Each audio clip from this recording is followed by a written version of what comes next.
Hi, my name is Gerhard Schwant and welcome to Selling Power TV. Today we'll continue our conversation with the author of a wonderful new book, The High Impact Sales Manager, Norm Behar. Gerhard, thank you. It's great to be back with you. One of the things that I like about the book is that it talks about sales coaching. Can you share your coaching philosophy with us? Sure. So I think when you think about sales coaching, I know it's something we've talked about before, there are really three aspects to coach. The why is sales coaching important?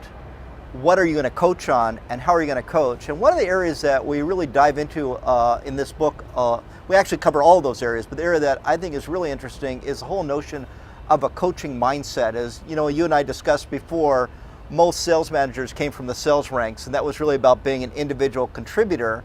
And being a star player is very different than being a great coach. In fact, many star players kind of struggle with that transition. Right. And I think the reason is it's not because a star player can't be a great coach, it's because it's different skills. Star players are really about, what they can do themselves, and kind of the limelight is on them. For a great coach, the limelight has to be on the team. So they have to be a change in terms of their mindset, right, and really this idea of driving success right, through others. Right. So in my view, coaching is really two faces of a coin. There's the mindset of the coach, but also there's the readiness of the salesperson. Right. So how do you get, and oddly enough, your company name is Sales Readiness Group. How do you get salespeople ready and invested in that process? I think it starts with the coach themselves, and really we have for a coaching mindset, we use something called the 3 A's framework. And that means really to ask first, actively listen, and assume the best intentions.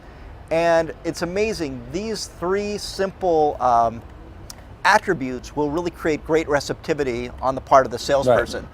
So if you think about asking first, it's really asking open-ended questions and getting the salesperson and to speak and really listen and hear their perspective. So for example, if a salesperson is having a problem closing, you might start to ask them questions, tell me a little bit more about that. What's really going on with your clients? And hopefully you can help through the questions, help them self-discover. So maybe some of those same skills you used as a sales professional to identify a customer's needs, you would use the same type of techniques to get a salesperson to really share with you their perspective by asking questions.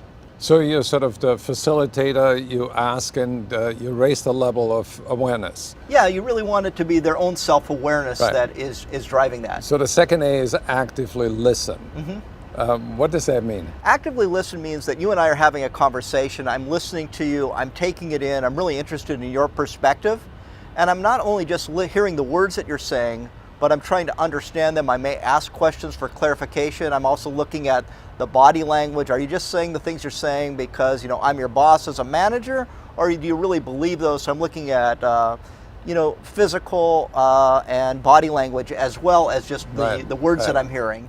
And then by actively listening, one of the key things there is to really make sure you understand the salesperson's perspective. So I might say something like, going back to our example, if you're having a difficult time closing and you're saying, I think that customers raise a lot of objections, I might say, so tell me a little bit more about that. Are you asking enough questions? What kind of questions are you asking? So, and then I'll try and paraphrase what you're saying to make sure you understand that I've heard what you're saying and understand your perspective. Compare the picture. Absolutely, because at the end of the day, their perspective is going to be more important than your own. Right.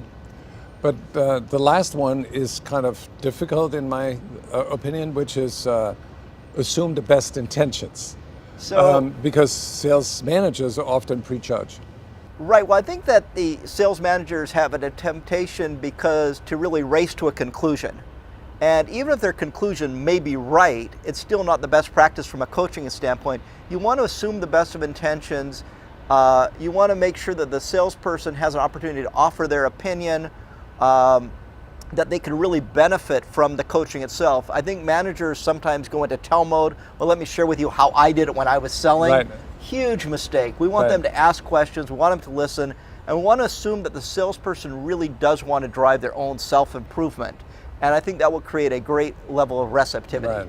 So as a sales manager, how do I know that I'm a good coach?